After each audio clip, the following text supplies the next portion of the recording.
ስለ ቀነኒ አዱኛ ሞትን በተመለከተ የአዲስ አበባ ፖሊስ ያወጣውን መረጃ ላጋራችሁ። በሞቿ ወይዘሮ ቀነኒ አዱኛ ዋቆ አሟሟቷ ዙሪያ ምርመራ እያጣራ መሆኑን የአዲስ አበባ ፖሊስ ታስታወቀ።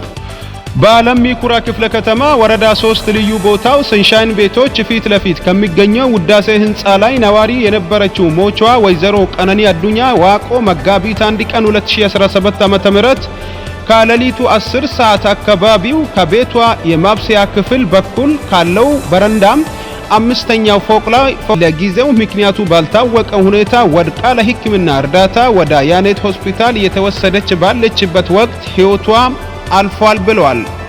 የአዲስ አበባ ፖሊስ መረጃው ከደረሰ በኋላ የምርመራ ቡድን በመዋቀርና ቦታው ድረስ በመሄድ ተገቢውን የቴክኒክ መረጃውን ያሰባሰበ ሲሆን የሟቹንም አስክሬን ወደ ዳግማዊ ምኒልክ ሆስፒታል ለተጨማሪ ምርመራ እንዲሄድ አድርጓል።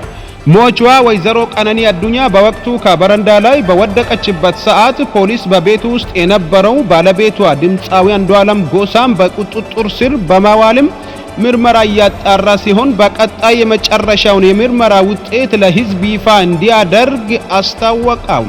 ይሁንና በተለያዩ ማህበራዊ ድረገጾች ላይ ከፖሊስ የወንጀል ምርመራ ውጤት በፊት ከሚናፈሱ መረጃዎች ተገቢነት የሌላቸው ከመሆኑም ባሻገር በምርመራ ሂደቱ ላይ የሚያሳድረውን አሉታዊ ተጽዕኖ በመገንዘብ የተሳሳተ መረጃውን የሚያስተላልፉና የሚያሰራጩ ግለሰቦች ከድረገጻቸው እንዲቆጠቡ የአዲስ አበባ አሳስቧል።